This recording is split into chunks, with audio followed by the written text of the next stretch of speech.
Bienvenidos y bienvenidas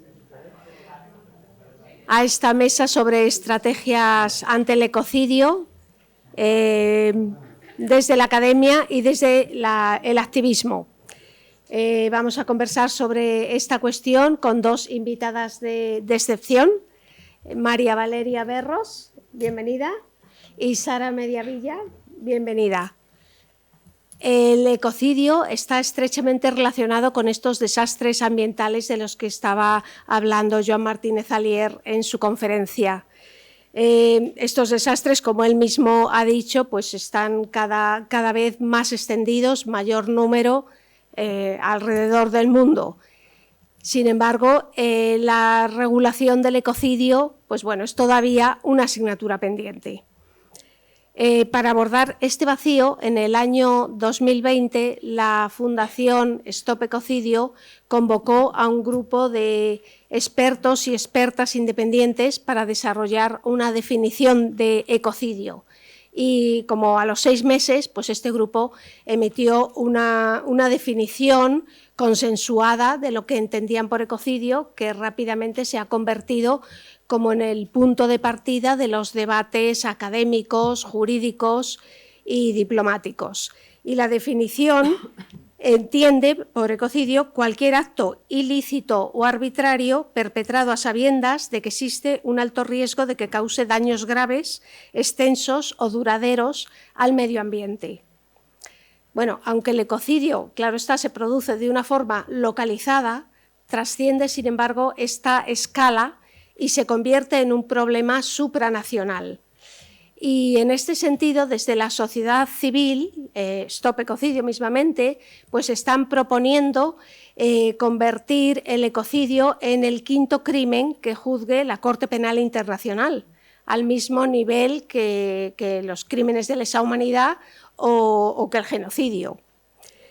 Por su parte, el Parlamento Europeo aprobó hace ahora un año la Directiva Revisada de Crimen Ecológico. Y esta directiva contempla lo que llaman la ofensa cualificada. Y allí se incluyen pues, tanto superincendios forestales como la contaminación generalizada del agua, el suelo o el aire. Y la propia directiva entiende que estos crímenes están al mismo nivel que el ecocidio.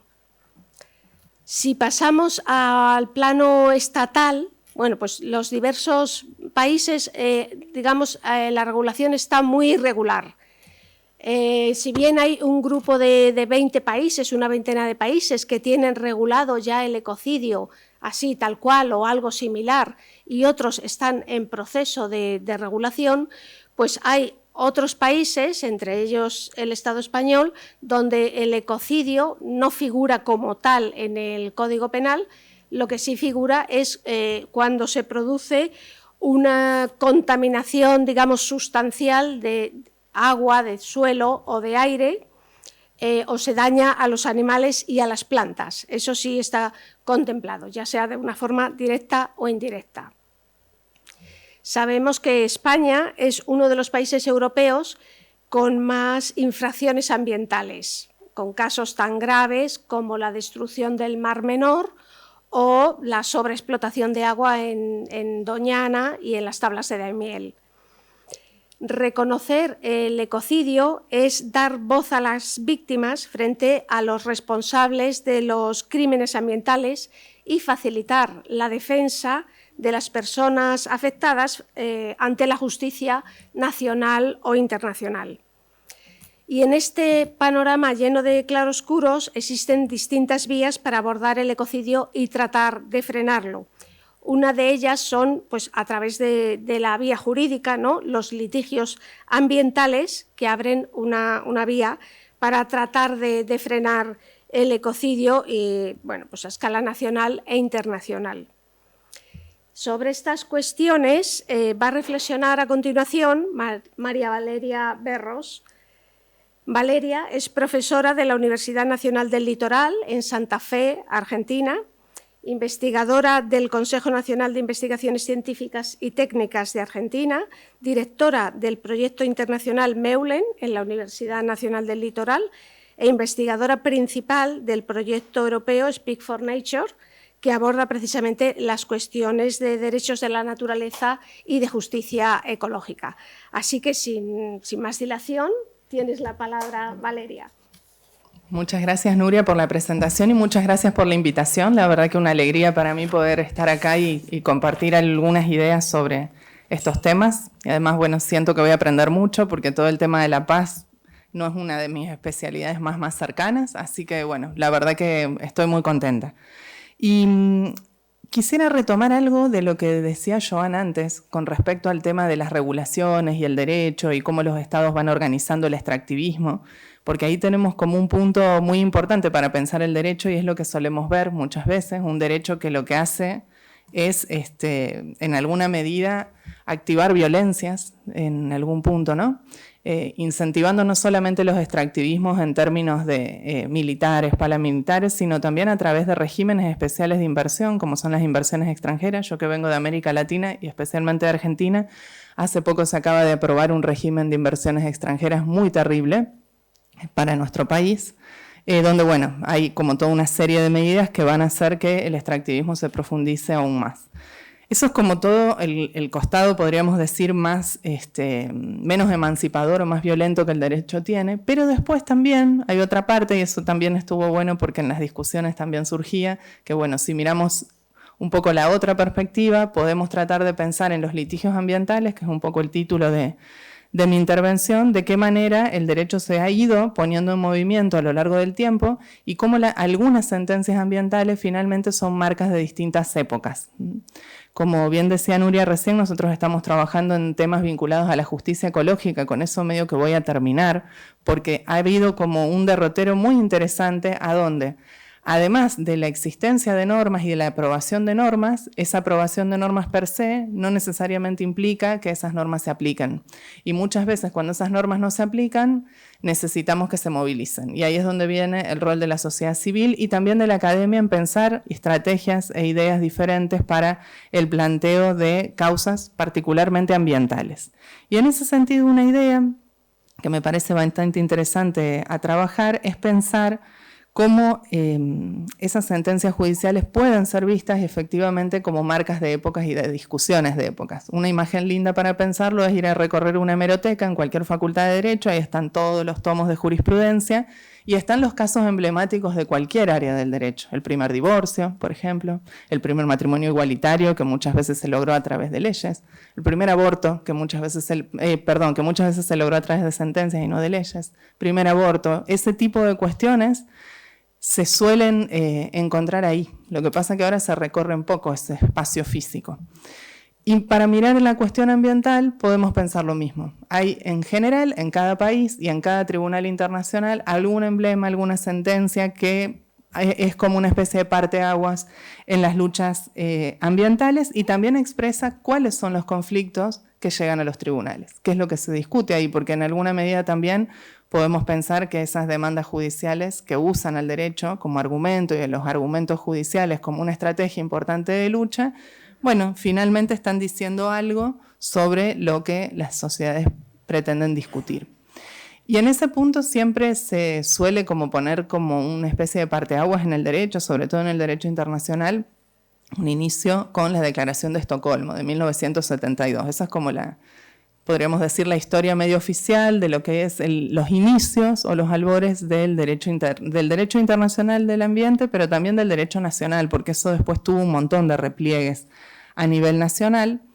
Pero lo que podemos ver en paralelo, tal vez no tan tempranamente, pero sí ya en los 80 y en muchos países, yo después les voy a contar algunos casos emblemáticos de mi país, es cómo empiezan a movilizarse herramientas legales, muchas veces con un derecho ambiental casi inexistente, una especie de proto-derecho ambiental, incluso herramientas como las molestias entre vecinos usadas para pensar problemas ambientales, y eso se empieza a usar así porque hay personas que empiezan a querer llevar ante la justicia conflictos ambientales y no tienen cómo, porque no había normas de ese tipo. Entonces ahí nos encontramos con, podríamos decir, una primera marca, que son esos casos en los cuales aparece la idea de que los daños ambientales dejan de ser socialmente tolerados. Y entonces se empieza a pensar en la idea de la necesidad de recomponer el daño ambiental, y no en una idea un poquito anterior que era la idea de quien contamina paga. Hubo un principio en los albores del derecho ambiental también de, bueno, contamino pero pago por la contaminación. Rápidamente eso empieza a ser criticado y empieza a plantearse la idea de tenemos que recomponer el daño ambiental. Ahí es súper interesante ver cómo esas primeras sentencias judiciales también muy rápidamente van dando cuenta de la insuficiencia de la recomposición, porque muchas veces es imposible recomponer un daño ambiental, sobre todo si se trata de daños ambientales de gran magnitud como el ecocidio. Entonces aparece muy rápidamente la idea de empezar a pensar que más que recomponer y reparar, lo que tenemos que hacer es prevenir. Y eso se da tanto en el nivel regulatorio como también en el nivel de los usos de esas regulaciones, que a veces existen y a veces son forzadas a existir en esa dirección, que es lo que tiene de interesante mirar los litigios ambientales. Eso es como una primera marca, tratar de ver qué sistema legal existió o existía en esos primeros momentos, década del fines 70, inicios de los 80, lo que existía ahí en términos de estrategias judiciales y cómo se le fue elastizando el significado.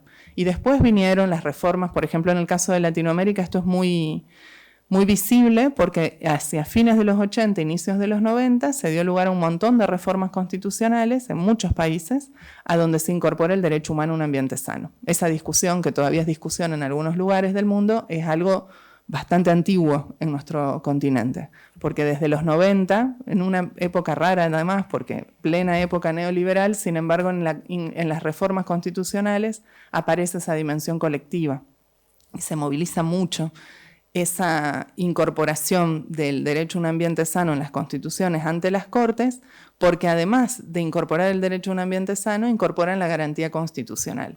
Se incorpora la acción de amparo. Entonces es muy prolífica la jurisprudencia latinoamericana, sobre todo en algunos países, pero en términos generales podríamos decir, en dar lugar a sentencias que fueron resolviendo conflictos ambientales a través de esas garantías constitucionales. A veces se llama amparo, a veces se llama acción de protección, de tutela, depende del país. Una segunda marca que podemos mirar de los litigios ambientales, que es interesante y que también Joana decía algunas cosas al respecto, es toda la dimensión social de lo ambiental, que también fue una discusión en el plano de las ciencias sociales en general, esto de hablar, no estamos hablando de justicia ambiental, estamos hablando de justicia socioambiental, y eso también tiene su repliegue en los litigios ambientales. Y ahí me gustaría destacar dos cosas, porque para que eso tenga su repliegue necesitamos, en primer lugar, pensar la dimensión colectiva de los problemas y la dimensión sobre todo estructural de los problemas ambientales. Hay una dimensión estructural de los problemas ambientales que muchas veces tiene que ver justamente con el gran problema que tiene el derecho ambiental contemporáneo, que es la efectividad. Tenemos muchas normas, esas normas no son efectivas y además son contradictorias, porque así como tenemos todas las normas que regulan el derecho a un ambiente sano, que regulan también los derechos de la naturaleza cada vez en más lugares del mundo, también tenemos todo un derecho extractivista. Entonces hay todo un entramado ahí contradictorio que requiere de argumentaciones muy sofisticadas muchas veces para poder establecer de qué manera hacer caer algunas, por ejemplo, autorizaciones a proyectos y demás. Y en ese punto también nos encontramos con que los conflictos ambientales pusieron sobre la mesa una cuestión muy importante para el derecho, que es que cambiaron la dimensión de los problemas, por varias razones. La primera, porque no se trata más de conflictos entre individuos, sino que se trata de conflictos que involucran a muchas personas. Uno de esos emblemas dentro de mi país, por ejemplo, es un caso que fue muy conocido y es como una especie de parteaguas de la jurisprudencia de la Corte Suprema de Justicia de la Nación, que se lo conoce como causa Riachuelo. Si han estado alguna vez en Argentina, seguro fueron a La Boca, si estuvieron en Buenos Aires en realidad, seguro fueron a La Boca y han visto ahí el riachuelo. Bueno, ese riachuelo en realidad es una cuenca, se llama Cuenca Matanza-Riachuelo, tiene casi 60 kilómetros y afecta la contaminación de esa cuenca Matanza-Riachuelo alrededor de 4,5 millones de personas. El río además es interjurisdiccional porque tienen competencia ahí todas las ciudades que están a la vera de esa cuenca, la Ciudad Autónoma de Buenos Aires y la Nación, por el sistema de competencias concurrentes que tenemos nosotros allá. y el río era uno de los 30 ríos más contaminados del mundo, que es un río que empezó a contaminarse desde el mismo momento en que Argentina es Argentina, desde la independencia, porque ahí nos encontramos con que se dio también todo un fenómeno de instalación de industrias en esa zona, cada vez más acentuado. Entonces, hubo un problema ahí de contaminación histórico y estructural que nunca fue resuelto por el ámbito del Poder Ejecutivo, y entonces se planteó una acción judicial, fíjense lo que les voy a decir, una acción judicial que se llama acción por daños y perjuicios, que es lo mismo que se presenta por un accidente de tránsito, misma herramienta jurídica. Y entonces lo que se pedía ahí era que se recomponga el daño ambiental, que se lo repare, que se pague una indemnización por ese daño, y además que se establezca un plan de saneamiento de ese río. Y fue un parteaguas total, porque la Corte tomó ese caso, se declaró competente en ese caso y creó toda la dimensión colectiva de esa acción por daños y perjuicios. Es súper interesante porque además también después, y esto es muy interesante para pensar en el rol de la sociedad civil y de las ONGs, porque lo que sucedió después es que comenzaron a presentarse en la causa no solamente los vecinos, hubo un grupo, esto no lo expliqué, perdón, un grupo de vecinos que presenta esa acción judicial, un grupo pequeño de vecinos, encabezado por Beatriz Mendoza, que acá hago un paréntesis, otro tema muy interesante de ver en la jurisprudencia es que buena parte de los casos son encabezados por mujeres. Les diría que la mayor parte de los casos ambientales, por lejos más relevantes de mi país, fueron encabezados por mujeres. Este es uno de muchos.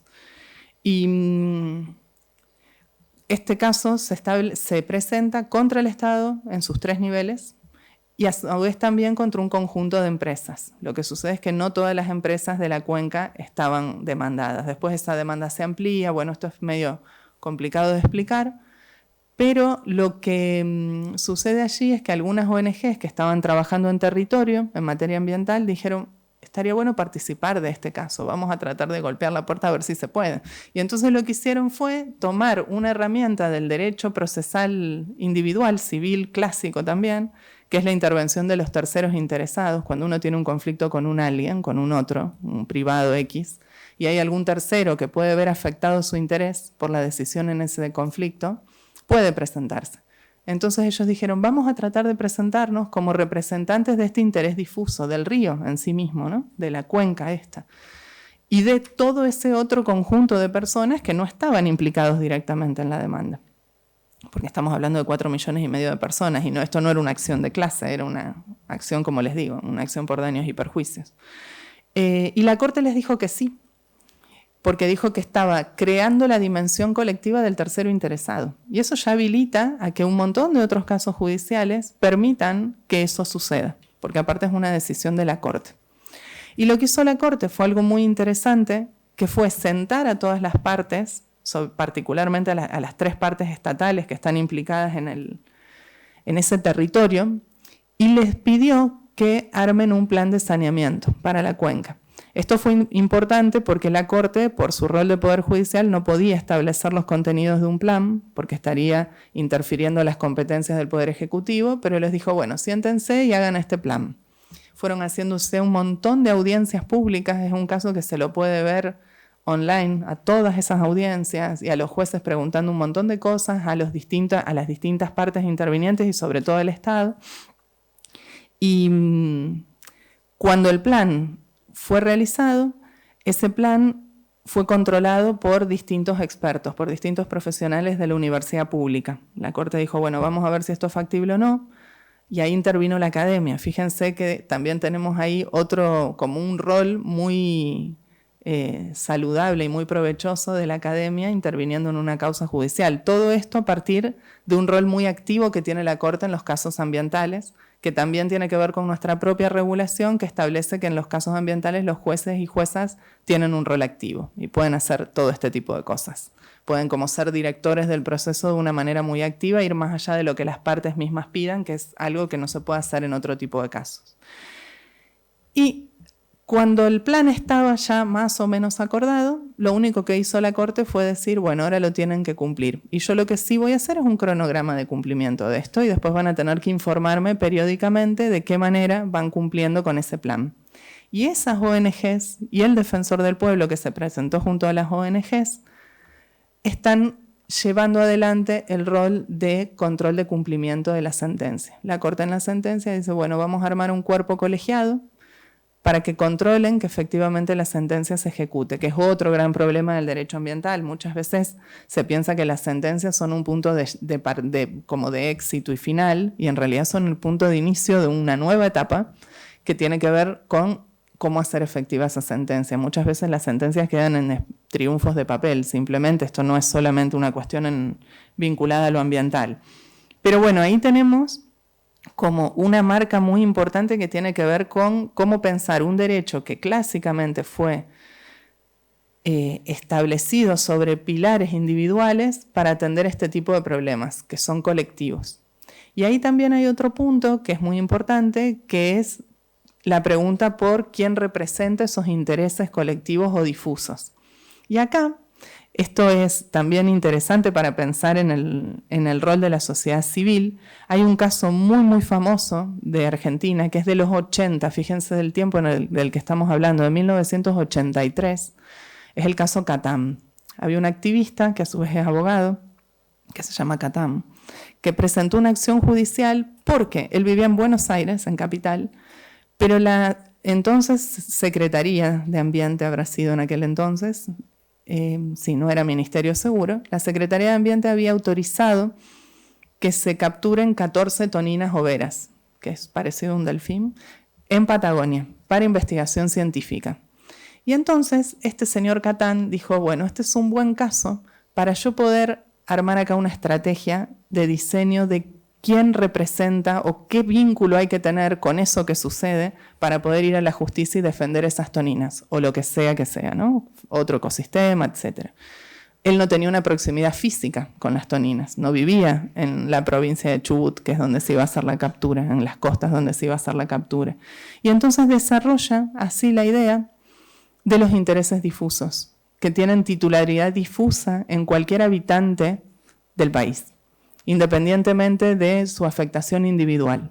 Que eso es algo muy importante para los temas ambientales, porque muchas veces tal vez no exista posibilidad de acreditar esa afectación individual. Y además porque esto permite que al extenderse la representación sea más factible que cualquier persona pueda iniciar este tipo de reclamos judiciales.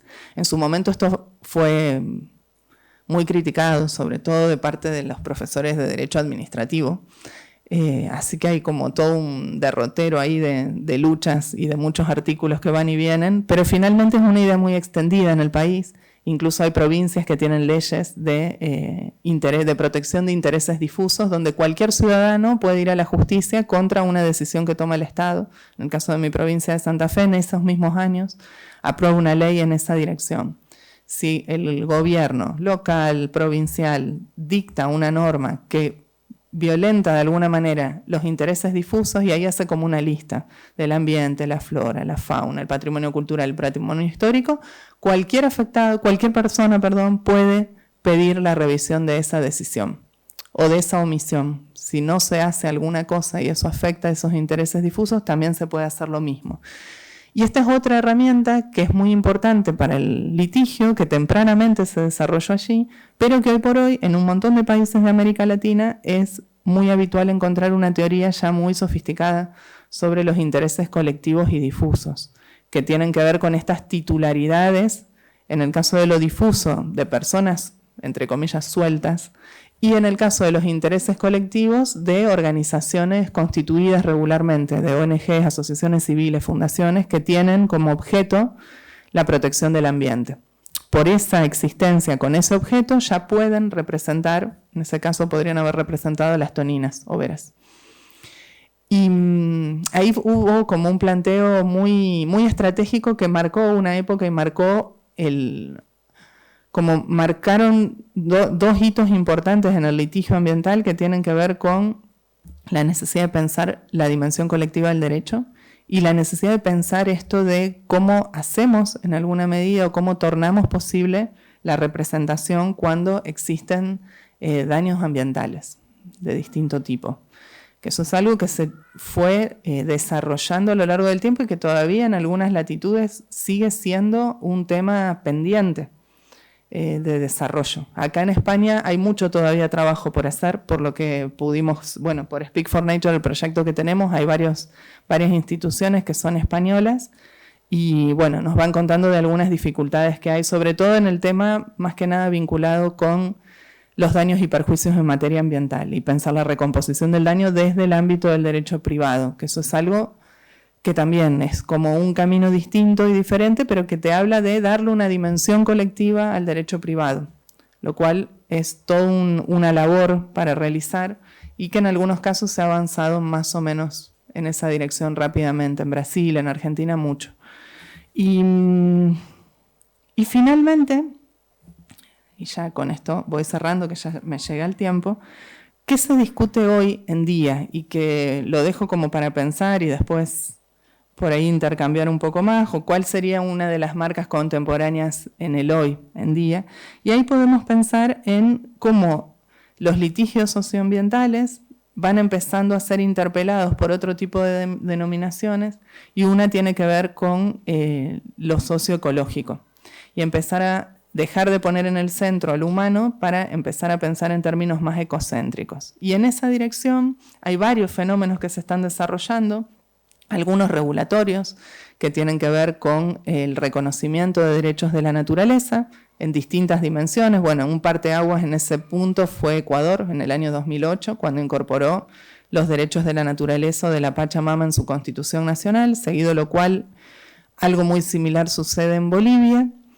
Y en el caso de Europa, España tiene un antecedente muy importante, que es el caso del Mar Menor, que es, ahí ya nos encontramos con el reconocimiento de derechos de ecosistemas en particular, y luego nos encontramos también con que, a su vez, esta discusión más en términos ecocéntricos va dando lugar a litigios de un distinto tenor. Empiezan a cambiarse los argumentos, aún en los países en los que no existen los derechos de la naturaleza, no están regulados como tales, pero se empiezan a reinterpretar algunas ideas, y entonces se empieza a ver jurisprudencia que reconoce de igual forma derechos a distintos ecosistemas. Esto pasa muchísimo en Colombia. Colombia no tiene una constitución como Ecuador, no tiene norma nacional de reconocimiento de derechos de la naturaleza, pero tuvo un caso muy famoso también de un río, el río Atrato, un río también muy contaminado y muy grande en términos territoriales en Colombia, que fue considerado como sujeto de derecho a partir de la idea de derechos bioculturales, y lo que hizo la Corte fue como reinterpretar en términos ecocéntricos el derecho vigente. A partir de eso empiezan a desarrollarse muchos otros casos judiciales en Colombia y por fuera de Colombia, y esto es también interesante verlo, como los precedentes judiciales, que antes era como más fácil ver que las argumentaciones y las estrategias jurídicas se generaban en un mismo país, en tribunales diferentes de un mismo país. Muchas veces hoy en día empieza a haber como todo un proceso de fertilización medio cruzada entre países, y empieza a argumentarse a través de la inspiración en casos.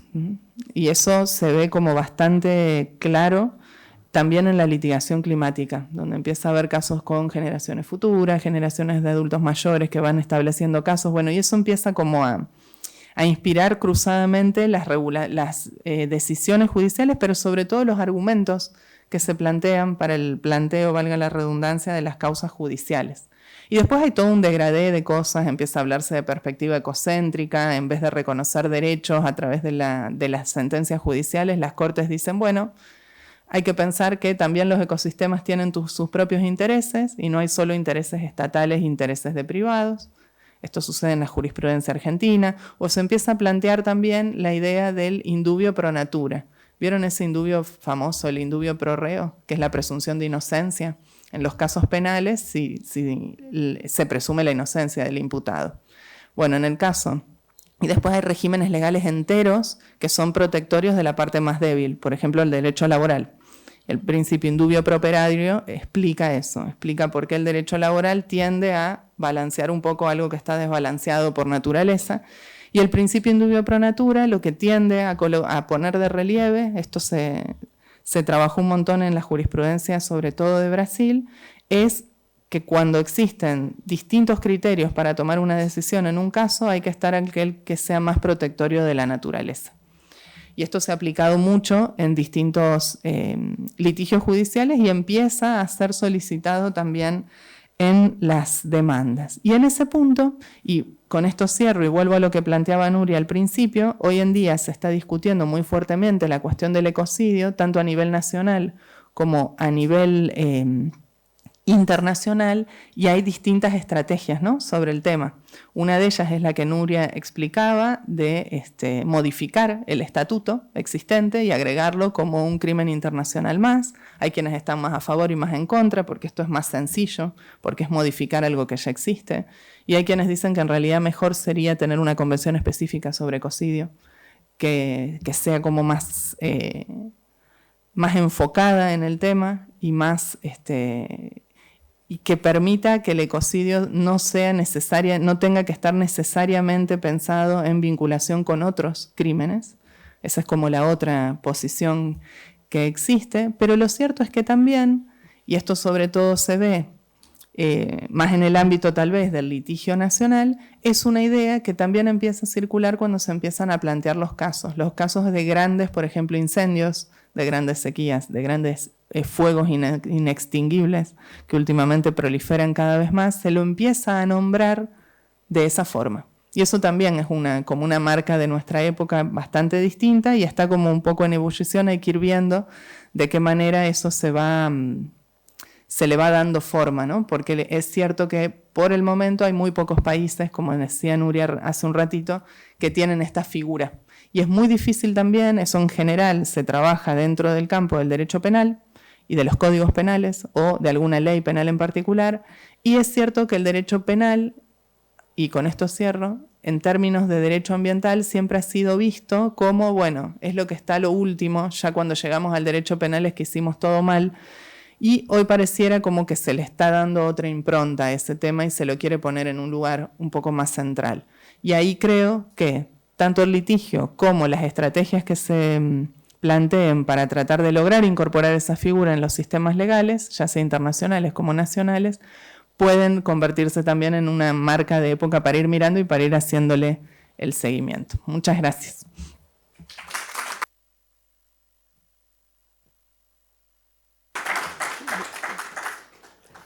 Pues muchas gracias, Valeria, por tu interesante intervención, por todo este repaso histórico y las nuevas tendencias. ¿Sí? ¿Se me escucha? ¿Sí? Vale.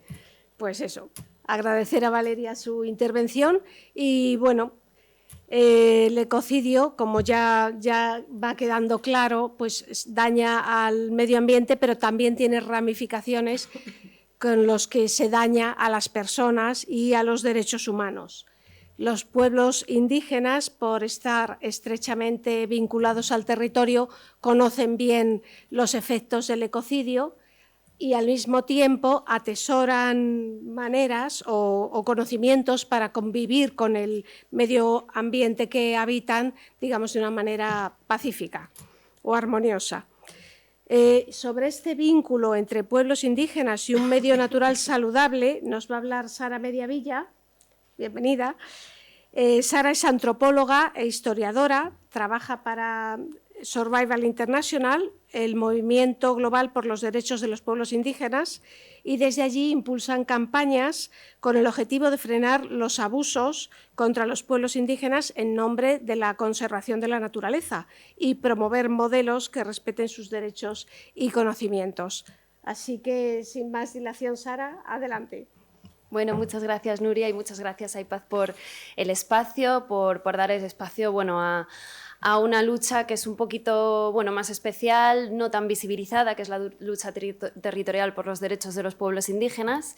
Y bueno, yo voy a hablar un poquito pues, desde el activismo, respuestas al ecocidio, que es el tema que nos ocupa hoy en la mesa, desde, desde el derecho territorial de los pueblos indígenas, pero también voy a tocar un poquito pues esas respuestas muchas veces a proyectos medioambientales que tienen daños colaterales, ¿no? Y afectan también a los pueblos indígenas y pues hay mucha gente desplazada y mucha gente afectada por estas respuestas también a la crisis medioambiental en la que nos encontramos.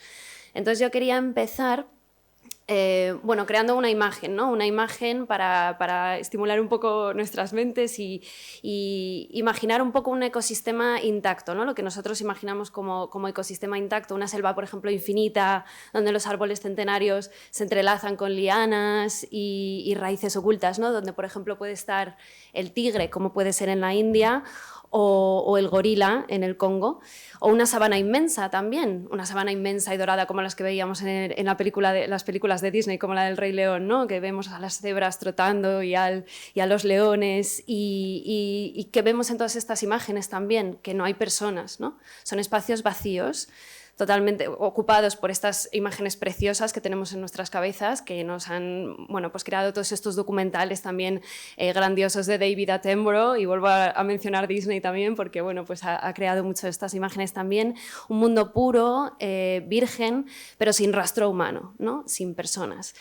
Esto es lo que nos han hecho creer, pero es que en muchos casos es mentira. Es una imagen que se ha creado a la fuerza de, bueno, pues una imagen que ha salido de unas narrativas que empezaron en el siglo XIX con la creación de los grandes parques naturales como de Yellowstone o Yosemite, y esta forma de separar al ser humano de la naturaleza se ha ido recreando, ¿no? con toda esta creación de áreas protegidas y de parques naturales, y ha llegado hoy hasta nuestros días en una forma muy dañina y muy peligrosa, que amenaza muchas vidas, las vidas de los pueblos indígenas, porque todas estas zonas que he mencionado, la sabana en Tanzania, por ejemplo, o las selvas del Congo, donde habitan los gorilas, o las selvas de la India, donde habitan los tigres, son también territorios y hogares de pueblos indígenas.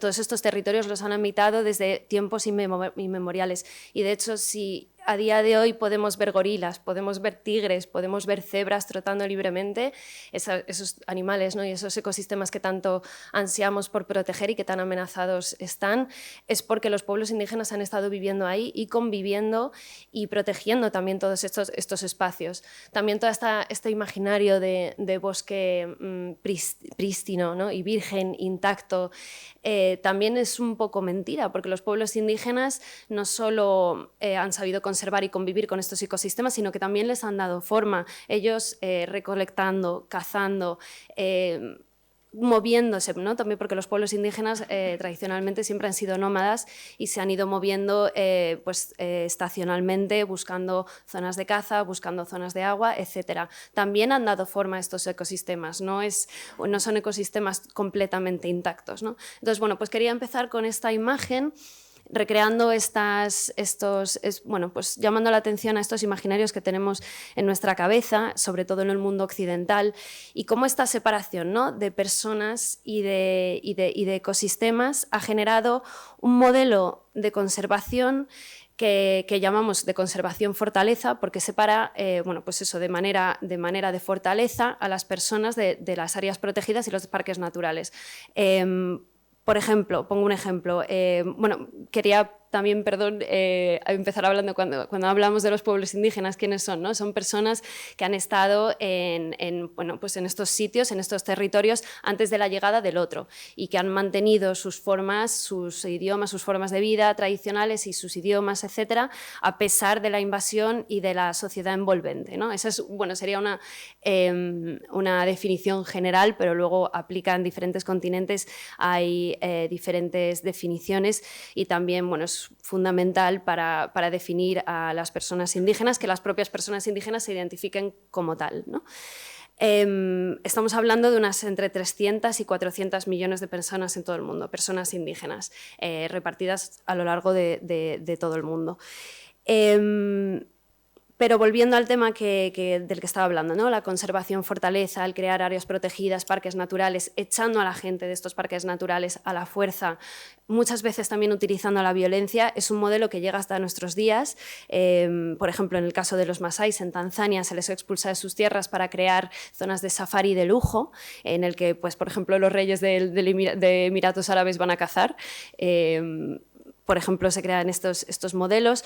En el Congo, donde viven los Bakas, el pueblo Baka, se han creado estos parques naturales como el de Otsala-Kokua. Se ha expulsado a los Bakas de este territorio para proteger al gorila, y organizaciones conservacionistas, como por ejemplo puede ser WWF o WCS, financian a los guardaparques con dinero internacional, muchas veces que vienen de fondos de nuestro bolsillo, de dinero público, ¿no? De la Comisión Europea, por ejemplo, financian estas organizaciones para conservar estos parques. Y estas organizaciones, como decía, financian a guardaparques armados para mantener a los vacas fuera de sus territorios. Los vacas no pueden entrar a cazar, no pueden entrar a recolectar, no pueden llevar a cabo sus actividades tradicionales. Se les expulsa de sus territorios y se les obliga a vivir en los lindes sin acceso a sus medios de vida tradicionales y bueno, condenándoles muchas veces a la pobreza, ¿no?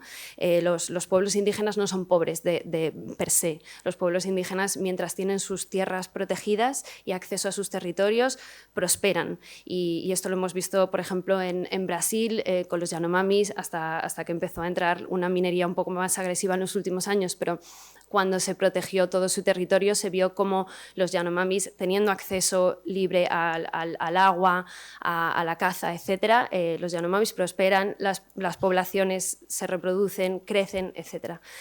Entonces, bueno, sigo dando ejemplos también cuando hablaba del tigre en la India. Los adivasis en la India, que son los pueblos indígenas de la India, también son expulsados de su tierra para crear estas reservas de tigres, ¿no? ¿Y a dónde quiero llegar con todos estos ejemplos? Y con todos estos ejemplos un poco violentos y pesimistas, ¿no? de estos proyectos de conservación del medio ambiente, porque en realidad es un gran error, un gran error y una gran ironía, porque los pueblos indígenas está demostrado que son una de las estrategias más efectivas, y ahora ya recojo para volver al tema que nos ocupa en la mesa. Respetar los derechos territoriales de los pueblos indígenas es una de las medidas más efectivas para luchar contra el cambio climático. Son el 5%, decíamos antes, ¿no? Entre 300 y 400 millones de personas en el mundo, pero son solo el 5% de la población mundial. Sin embargo, hay muchos estudios que avalan, que dicen que el 80% de la biodiversidad mundial está en territorios indígenas. Es decir, 5% de la población mundial conservando y protegiendo el 80% de la biodiversidad mundial. Y sin embargo, las voces indígenas nunca están en las grandes mesas pues en estas COP15, no sé cuántas, yo ya me pierdo con los números. Nunca están centradas esas voces, nunca están presentes en estas mesas. Y en cambio, sus estrategias de conservación son igual o más efectivas en los territorios. También ha habido, por ejemplo, un estudio de la Universidad de Yale de hace unos años que demostraba en 100 áreas protegidas de todo el mundo, comparando áreas en las que hay pueblos indígenas y en las que no hay pueblos indígenas, que en las que hay pueblos indígenas y que están gestionadas por estas personas indígenas, hay hasta un 50% menos de deforestación que las que no tienen pueblos indígenas. No es casualidad que todos estos territorios tan biodiversos que han llegado hoy hasta nuestros días y que podemos ver estos animales grandiosos que tanto queremos proteger, no es casualidad que esto sea así, es porque los pueblos indígenas de verdad entienden que no existe esta separación entre ser humano y naturaleza. Ellos se consideran parte de ese ecosistema y lo van naturalmente a cuidar, es su responsabilidad, además porque tienen miras que me parece que desde nuestra sociedad europea y occidental hemos perdido un poco estas miras, ¿no? a largo plazo, el conseguir como que queremos siempre, ¿no? como el beneficio inmediato y hemos perdido pues la capacidad de ver que cuidando lo que tenemos es una garantía pues para las generaciones futuras y para la pervivencia de la especie. Entonces, yo quería decir que no solo hablamos de ecocidio, sino también de etnocidio, ¿no? Y que no podemos proteger el planeta destruyendo a los mejores guardianes de la naturaleza. Vuelvo a repetir, las tierras indígenas deben ser protegidas legalmente y debemos poner estas financiaciones tan grandes que ahora, por ejemplo, cuando hablamos de bonos de carbono o la nueva invención de los bonos de biodiversidad, los créditos de biodiversidad para compensar esta contaminación, ¿no? La quema de combustibles fósiles y el CO2 que se escapa a la atmósfera. Todos estos millones, que además es una industria millonaria, toda esta financiación de áreas protegidas, parques naturales, la agenda del 30x30 también, que se aprobó en la COP15, se comprometieron las partes a conservar el 30% del planeta para 2030. es tremendo, porque aunque en ese acuerdo se han incluido, que se dice que se va a respetar los derechos territoriales de los pueblos indígenas, ¿de dónde van a salir esas tierras? No van a crear un parque natural en Central Park, en Nueva York. Esas tierras, ¿de dónde las van a sacar? ¿A dónde van a ir a crear esas áreas protegidas y esos parques naturales? Normalmente suelen ir a los territorios de los pueblos indígenas, que son los más débiles y quienes no tienen las medidas legales para enfrentarse a estos grandes proyectos medioambientales y estas iniciativas de biodiversidad en las que ellos nunca están presentes y no se les consulta. Hablaba de los bonos de biodiversidad, por ejemplo, los bonos de carbono. En Colombia, en Latinoamérica, están creciendo como champiñones de debajo de las piedras, están yendo a territorios de pueblos indígenas a presentarles contratos a 100 años para proteger los bosques que llevan protegiendo, vuelvo a repetir, desde tiempos inmemoriales. Y muchas veces no saben lo que están firmando, no les explican o se llevan a cabo estos proyectos de compensación de carbono sin su consulta, sin su consentimiento previo, libre e informado. Es realmente un modelo millonario, desigual y racista también, porque todas estas iniciativas suelen surgir de estos foros globales eurocéntricos o occidentales céntricos, en los que, vuelvo a repetir, no se tienen en cuenta esas voces más marginadas y los pueblos indígenas, que al final siempre suelen ser los que más acaban sufriendo la destrucción de su territorio. Entonces, pues volvemos a lo mismo. Una de las mejores estrategias, creemos, desde Survival, yo también personalmente, por supuesto, para luchar contra esta crisis que nos afecta a todos, es proteger estos territorios y proteger a estas personas, pensar que realmente dónde queremos poner este dinero y las conversaciones y los esfuerzos. Queremos ponerlo en estos grandes proyectos de conservación medioambiental e invertir en bonos de carbono, o queremos realmente ayudar a proteger los territorios de los que son los mejores guardianes de la naturaleza, ¿no? Entonces, pues eso es, los pueblos indígenas no son usurpadores de la naturaleza, no son aquí el enemigo, sino sus protectores. Vuelvo, por ejemplo, a poner el ejemplo de los Yanomamis o de los pueblos indígenas no contactados, que también es una campaña bastante fundamental de Survival. Los pueblos indígenas no contactados son pueblos que no han tenido contacto con la sociedad mayoritaria, con la sociedad envolvente. Entonces, pues hay pueblos indígenas no contactados principalmente en América. En la mayor concentración está entre Brasil y Perú, pero luego también están los Ayoreo, por ejemplo, en el Chaco, en Indonesia los Hongana Mañagua. Precisamente el caso de los Hongana Mañagua lo quería traer porque todas estas iniciativas también verdes, como por ejemplo los coches eléctricos, también están afectando a los pueblos indígenas, porque para fabricar coches eléctricos se necesita níquel para las baterías de los coches eléctricos, y para conseguir níquel se están abriendo unas minas tremendas en Indonesia, en la isla de Halmahera, donde viven los Hongana Mañagua no contactados. Y es realmente tremendo, porque los pueblos indígenas no contactados, como no han tenido contacto con la sociedad mayoritaria, no están inmunizados contra enfermedades comunes como la gripe o el sarampión. Y una simple gripe puede acabar con la mitad de la población. Ha pasado innumerables veces, desafortunadamente, en la historia de los contactos forzados, ¿no?, con poblaciones indígenas. Y Tesla, por ejemplo, o Eramet, que es un gigante químico, están invirtiendo millones en abrir estas minas en Halmahera para extraer el níquel para las baterías de los coches eléctricos, que es algo que suena súper bien y está muy de moda, ¿no?, ahora en general en nuestra sociedad. Y está creando un verdadero daño ambiental. Y no solo esto, está amenazando la supervivencia de todo un pueblo. Estamos hablando de cientos de personas de Hongana Mañaguas no contactados. Ellos dependen de su ambiente, no solo por la destrucción de su bosque, es que de verdad dependen de eso para vivir, es su hogar. Ellos viven ahí, todas sus medicinas, todos sus alimentos los extraen de este bosque. Entonces, realmente esta minería está avanzando además muy, muy rápido y este es un ejemplo más también de cómo todas estas iniciativas verdes o proyectos que puedan parecer verdes tienen, como decía al principio, daños colaterales. Pero, hablando otra vez de los pueblos indígenas no contactados, cuando los territorios se protegen, la evidencia está ahí. Ellos prosperan y el planeta prospera. Hay imágenes satelitales, por ejemplo, del bosque de los Ayoreo, que también es bastante trágica la situación porque están rodeados de agronegocios, de ganadería intensiva, pero donde los Ayoreo están, el bosque está en perfecto estado. Y además es que se puede ver perfectamente, o por ejemplo en el Amazonas también, islas de territorios que han sido efectivamente protegidos, de pueblos indígenas no contactados, son islas de bosque intactos en un mar de deforestación. Y bueno, pues creo que eso es un ejemplo muy visual y muy potente de cómo es una manera muy, muy estratégica y muy efectiva de luchar contra, bueno, pues contra el ecocidio. Entonces, nada, yo solo quería ya llamar para finalizar a, repito, proteger los derechos indígenas, que creo que es la mejor manera de proteger el planeta. No necesitamos más parques vacíos ni proyectos que despojen a quienes mejor han cuidado la naturaleza por generaciones. Necesitamos justicia social y territorial.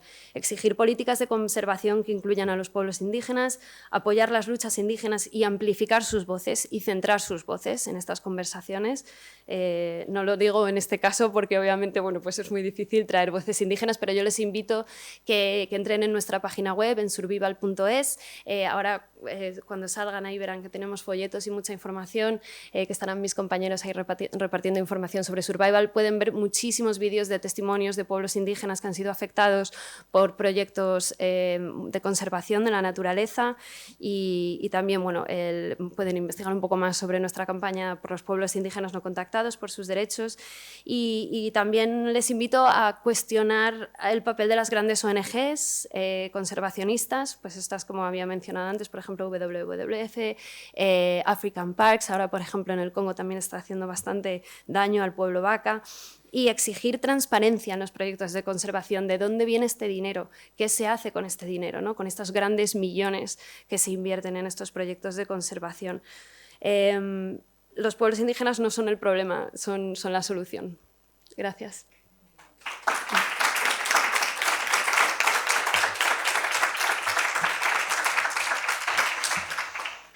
Muchas gracias, Sara.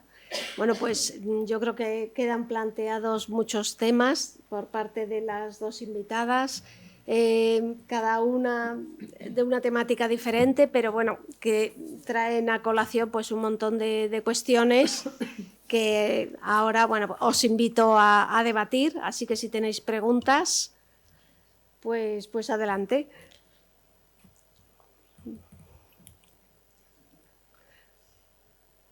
Sí. He hablado mucho antes, pero para ligar las dos partes, una es que en el Atlas tenemos como 35% de los casos, o 30, o serán 36, de casos que intervienen, o sea, que son protagonistas pueblos indígenas, que son, como tú dices, aunque también es difícil contarlos, pero el 5% de la población mundial. ¿Y por qué es esto? Para simplificar, es porque están en las fronteras de la extracción. O sea, han sido refugiados allí, el último rincón del mundo es donde están, y allí están o no contactados a veces o súper contactados ya, y están siendo desaparecidos, en parte, claro, por la civilización occidental desde hace muchos años, pero también por esta cuestión del níquel en Indonesia, por ejemplo, y podríamos, o puede ser el litio en otros sitios, o puede ser el cobre, o puede ser el carbón, o puede ser, o sea, cada commodity tiene su cementerio de cadáveres, digamos. Desde luego, sí, muchísimas gracias. También se me ha olvidado mencionar antes, por ejemplo, el caso de los Yanomamis. Bueno, tuvimos el placer de tener, no sé si escucharon a David Copenagua, líder y chamán Yanomami, estuvo en Barcelona hace 2 semanas, me parece, que estuvo aquí en el CCCB dando pues una charla, una ponencia, luego también recibió un título honorífico en la Universidad de Barcelona.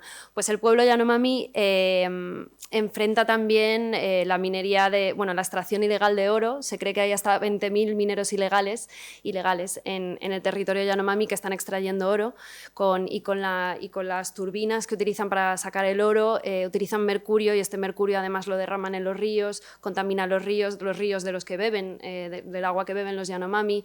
Los Yanomami también pescan peces de esos ríos que están contaminados con mercurio, entonces han hecho análisis de sangre y han encontrado unos niveles terribles, ¿no?, de mercurio en sangre. Entonces, otro ejemplo también de efectivamente cómo están en ese límite de donde empieza la extracción y muchas veces la extracción ilegal, la extracción que no se ve a simple vista. No sé si alguien más sí, allí se anima. Adelante, Antonio. Bueno, gracias por las presentaciones, ¿no? Y muy interesante. En el caso de Survival, además lo conozco más porque han participado en el máster de cooperación en Granada con nosotros en talleres en algunos momentos, o sea que lo conozco mucho mejor, ¿no? Y hay varias cuestiones que me plantea vuestras intervenciones. Una primera es, claro, partir de un cierto principio, porque nos convocamos un poco para pensar en paz ambiental, ¿no? Desde aquí, ¿no? Entonces, desde las visiones de cada uno, en mi caso de la historia ambiental, de los conflictos ambientales, claro, hay una cuestión que puede ser más esencial, ¿no? Y entender que el modelo de construcción del capitalismo ecocida en estos momentos parte de un principio, entender que todas las formas de vida, cuerpos, seres y territorios, seres sintientes o seres no sintientes, son parte de este proceso de construcción de una modernidad capitalista extractiva, ¿no?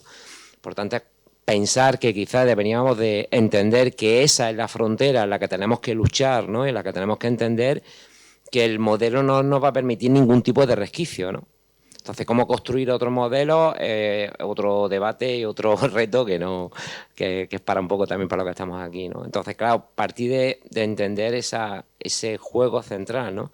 Es que no hay otra forma de que funcione este juego, que no sea, este modelo, perdón, que no sea desde el modelo extractivista, que abarca cualquier forma de vida existente, ¿no? Un segundo elemento tiene que ver con lo que planteaba Valeria, ¿no? Y es cuál es un poco una pregunta y una reflexión conjunta, ¿no?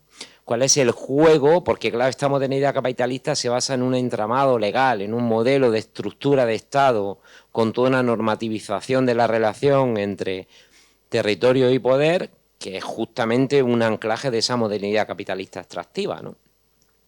Entonces, ¿cuál es el juego que puede tener? Es una reflexión que con alguna gente hemos tenido en algunos momentos.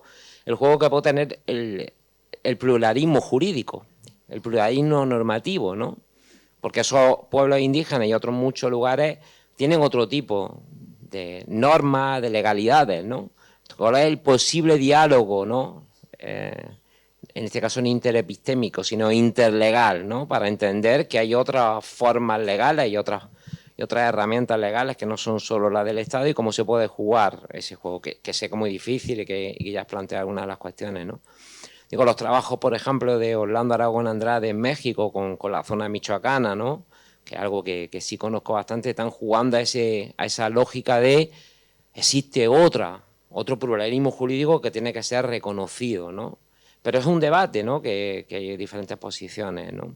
Y un tercer elemento que tiene que ver con una sensación un poco, a veces compleja, dura y difícil, ¿no? Porque probablemente muchos de los que estamos aquí entendemos que la reconciliación y la paz con el territorio parte de los ejercicios de denuncia de este modelo extractivista y ecocida.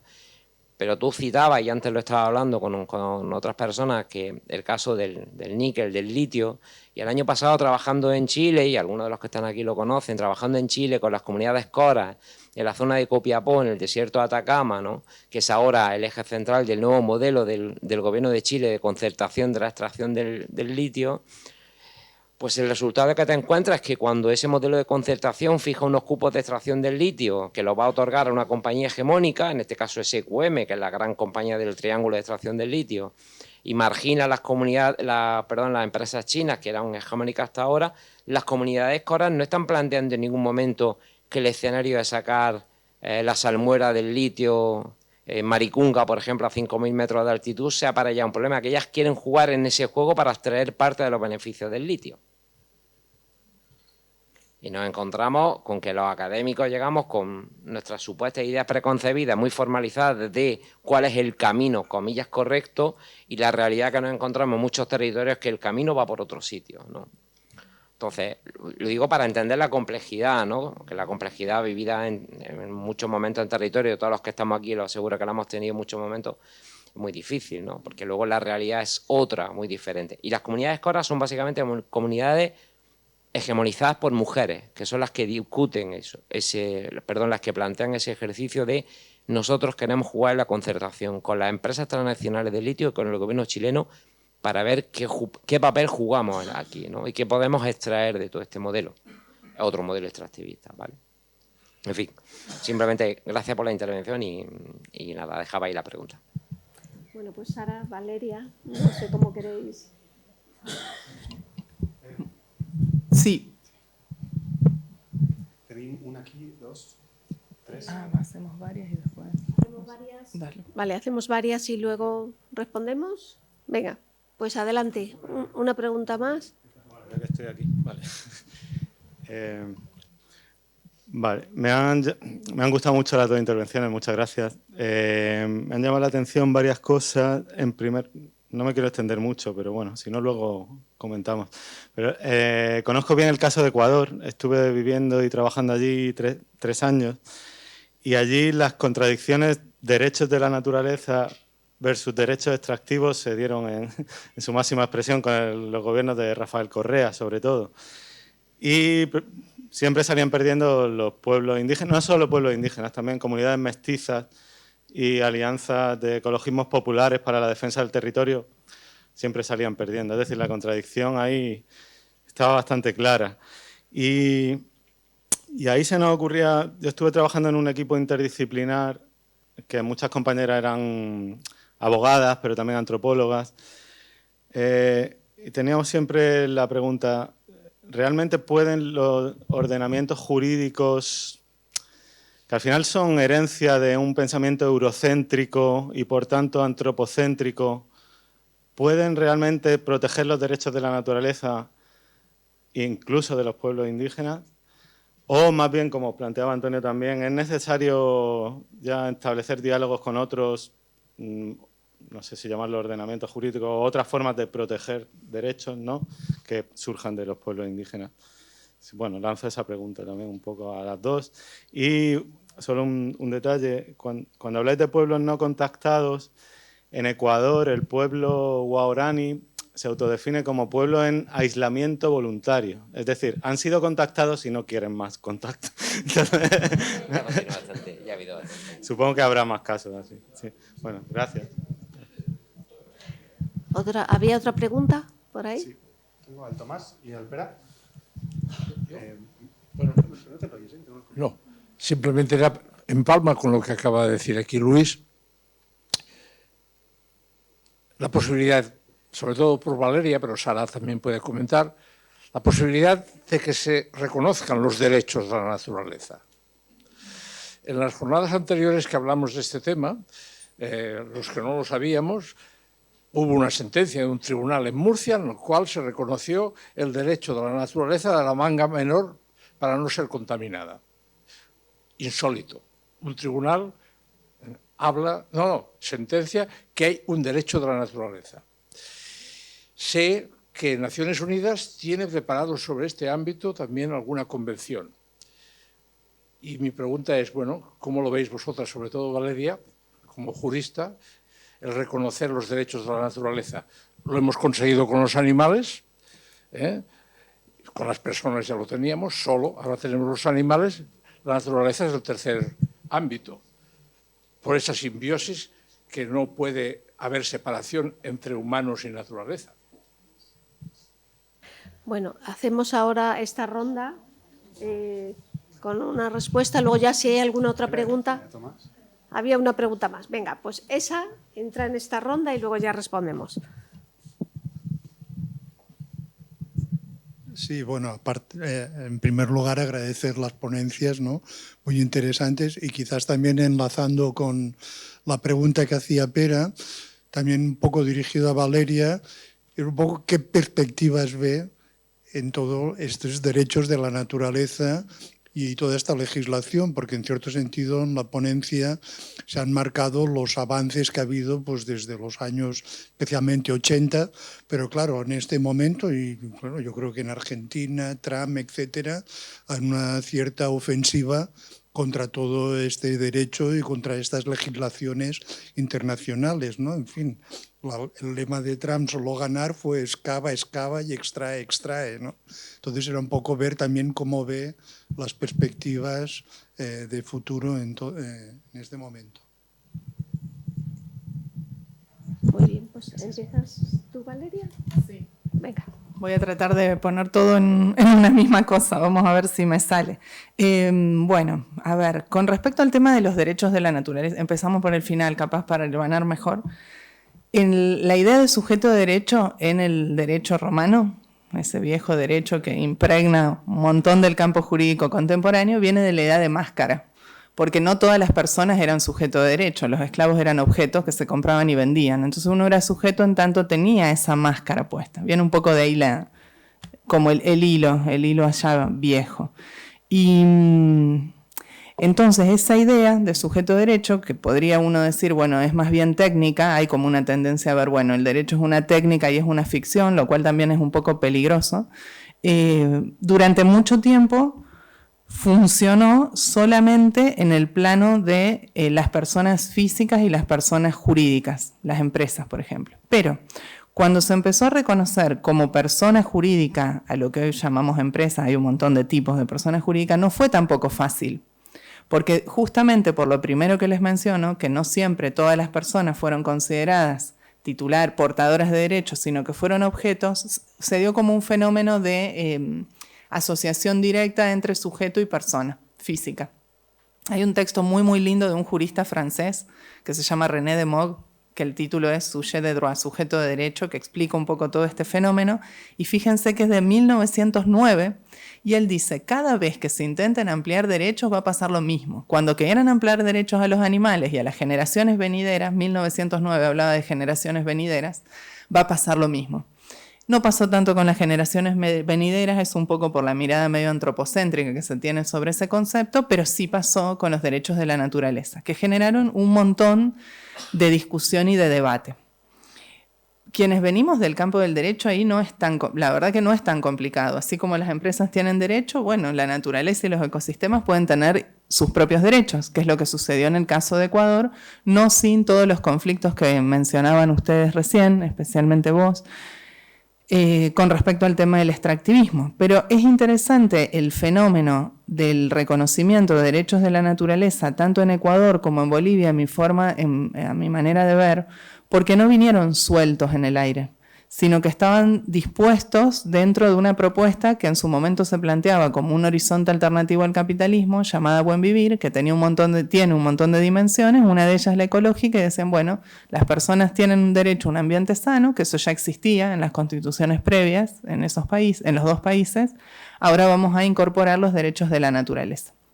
Eso después tuvo muchos problemas de efectividad, que es en general el ángulo por el cual se ataca a los derechos de la naturaleza. Se dicen, bueno, al final Ecuador, Bolivia incorporaron estos derechos y siguen siendo países extractivistas. Bueno, a la luz de todos los informes, de cualquier tipo de tema ambiental que querramos ver, vamos a ver que en realidad el derecho ambiental es el que tiene un problema de efectividad, porque ningún índice da bien, entre comillas, sino que vamos cada vez a peor.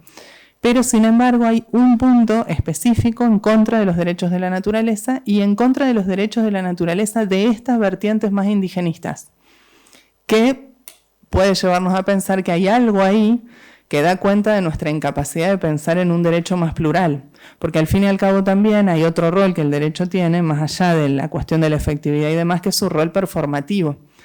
El tema de pensar que la naturaleza tal vez tiene derecho a regenerarse, tiene derecho a que la respeten, tiene algo del orden de lo performativo que es muy distinto de pensar que tenemos derecho a un ambiente que esté más o menos sano rodeándonos. Entonces ahí hay como todo un tema y me parece que está bueno ver ese fenómeno de esto. En general se plantea como que de los derechos de la naturaleza hay distinto tipo de camino. Un camino más religioso, que por ahí es el camino más vinculado con las experiencias en la India, por ejemplo. Un camino que tiene que ver más con la mirada indigenista del tema, que tiene que ver con América Latina, pero también con Nueva Zelanda y con la comunidad maorí fundamentalmente. Y después un camino más ecosistémico, donde está más vinculado con lo occidental, por decirlo de alguna manera. Y creo que hay un punto ahí que me parece importante para pensar lo de la pluralidad y lo de la pluralidad jurídica y cómo ingresan, por ejemplo, lo que decía Sara de las voces. Bueno, ¿cómo ingresan las voces en los procesos de discusión internacional? Porque ¿cuáles son las voces habilitadas y cuáles las que no están habilitadas? Lo mismo pasa en los litigios. para vos poder ingresar como comunidad en un conflicto vinculado con la tierra, ¿no? Con la explotación de algún tipo de recurso natural. Estoy pensando en casos de Argentina de comunidades mapuches en el sur. Ahí, para poder certificar que lo que esas comunidades son es efectivamente una comunidad mapuche, tiene que haber una antropóloga o antropólogo que realice un dictamen técnico, que analice la, entre comillas, mapuchidad. Y hay todo un tema que es como muy violento también de ver, porque lo que las mismas comunidades transmiten es que para poder ellos finalmente ingresar en una audiencia judicial, tienen que sacar todo eso que tienen de sí y occidentalizarse en su lenguaje, para que los respeten, ni siquiera para que los entiendan. Entonces hay ahí como algo sobre lo cual hay que trabajar muchísimo.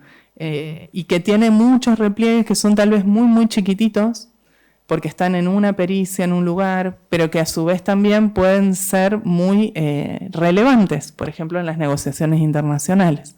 Y sin embargo está como todo muy, no sé, no me sale una mejor palabra porque no es oculto, pero está todo muy en ciernes todavía, en algún punto. Y ahí hay como una tensión que creo que es una tensión histórica, que es la marginalización de buena parte del mundo por parte de otras sociedades del mundo. Y respecto de y ahí ya con esto termino, del tema del reconocimiento internacional de los derechos de la naturaleza, sí, efectivamente hay un proyecto de declaración internacional que tiene su origen en la diplomacia de Bolivia, en realidad. En el año 2009 se inaugura en Naciones Unidas una estrategia que se llama Iniciativa Armonía con la Naturaleza.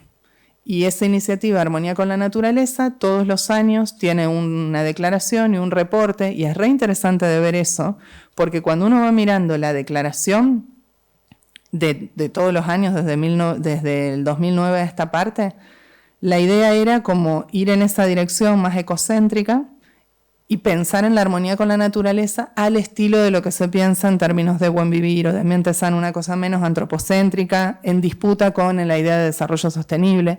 Y sin embargo, cuando uno va viendo las distintas declaraciones, hay algunas que de manera expresa incluso dicen que la armonía con la naturaleza es un subítem más del desarrollo sostenible. Así como está esas 3 patas del desarrollo sostenible, tendría 4, porque está la armonía de la naturaleza también ahí. Entonces es interesante ver todos esos documentos porque hay una disputa enorme por el sentido de las palabras. Y algo que empezó siendo una cosa, después no fue tan fácil que ese significado más o menos permanezca ahí. Después están los informes del secretario general donde eso sí más o menos permanece. Pero sí, está esa declaración internacional y es una declaración internacional cuyo contenido está basado en un encuentro que hubo en Cochabamba, en Bolivia, en el año 2010, que fue en respuesta a lo que habían sido lo que se conoció como el fracaso de Copenhague, de las negociaciones de Copenhague en 2009, de cambio climático. Entonces hicieron un encuentro en Cochabamba, una especie como de contracumbre, podríamos decir, aunque no es estrictamente eso, y se dio lugar a una declaración de derechos de la madre tierra, y esa declaración de derechos de la madre tierra, con algunas transformaciones, algunas modificaciones, es el contenido de esa declaración internacional. Y de hecho también es lo que inspira la Ley Nacional de Bolivia, de derechos de la madre tierra, en el caso boliviano. No es un tratado, es una declaración, que es una diferencia importante porque los tratados se firman y ratifican, las declaraciones no. Pero igual tienen su sentido, digamos. Pero sería un proyecto de declaración. El proyecto de tratado todavía no se ha avanzado en eso. Vale. Sara. Bueno, yo muy brevemente, con el caso de... a ver si recojo todo lo que habían comentado. Con el caso de Chile, en el desierto de Atacama, que habían comentado las comunidades locales, hasta donde yo sé, esas comunidades no se consideran pueblos indígenas. Si se han apuntado a la moda de ser indígenas, puede ser que haya pasado en los últimos años. Por lo menos yo cuando estuve ahí, además estuve preguntando pues, si había comunidades indígenas, etcétera. No había nadie que se identificase como tal. Pero bueno, también es verdad que puedo entender, es comprensible posible que después, bueno, pues de cientos de años de colonización, de extractivismo, de usurpación de tierras, de despojo territorial, etcétera, las comunidades locales pues también estén hartas, ¿no? Y quieran sumarse, bueno, pues cuando ven que hay muchos millones moviéndose delante de sus narices y ven que el dinero entraba y ellos no reciben nada, pues que también se planten, ¿no? Y que decidan que, bueno, pues también les toca a ellos ahora. Entonces, bueno, eso como una reflexión. Y en el caso de Ecuador que mencionabas también con el caso de los guaraní, es muy interesante además también porque la Corte Interamericana de Derechos Humanos justo hace 2 semanas sacó una resolución histórica en derechos indígenas, en derechos de pueblos indígenas no contactados, reconociendo que el Estado de Ecuador había cometido crímenes contra pueblos indígenas no contactados al permitir la extracción petrolera en sus territorios. Y en el caso del territorio guaraní y de los tagaeri y taromenani no contactados, que son el mismo grupo, lo que pasa es que los guaraníes efectivamente ya están en contacto con la sociedad mayoritaria y los guaraní no contactados, que todavía no han entrado en contacto o sí que saben que existe una sociedad mayoritaria, pero los propios guaraní que ya están en contacto, bueno, pues también tienen sus formas de contacto, ¿no? Entre grupos que están parcialmente en contacto y grupos que no están contactados, saben las amenazas que hay exteriormente, también vienen de generaciones de traumáticas, ¿no? En las que, bueno, pues por ejemplo con la fiebre del caucho en Perú, muchísimos indígenas fueron perseguidos, fue un genocidio activo en el Amazonas y se replegaron, ¿no? Se escondieron en las profundidades del Amazonas y ese trauma generacional ha pasado de generación en generación y hoy saben que bueno, pues lo que hay fuera no está bien, ¿no? Y es peligroso, entonces también es su forma de protegerse. Y efectivamente también muchas organizaciones indígenas en Perú y en Bolivia, etcétera, empiezan a hablar de los pueblos indígenas no contactados como no contactados en aislamiento y en aislamiento voluntario o en contacto inicial. El caso de los guaraníes sería contacto inicial porque fueron contactados sin... o sea, hay una generación de guaraníes que fueron contactados, o sea, que fueron contactados cuando fueron niños y jóvenes, etcétera. Esa es primera generación de contacto, ¿no? Entonces, bueno, como reflexión también esa forma de resistencia de los pueblos indígenas no contactados contra el ecocidio, contra el extractivismo y contra la amenaza de sus territorios que amenaza sus propias vidas. Vaya. Y bueno, no sé si eso recogía más o menos las reflexiones. Muchas gracias. Bueno, no sé si hay alguna pregunta más.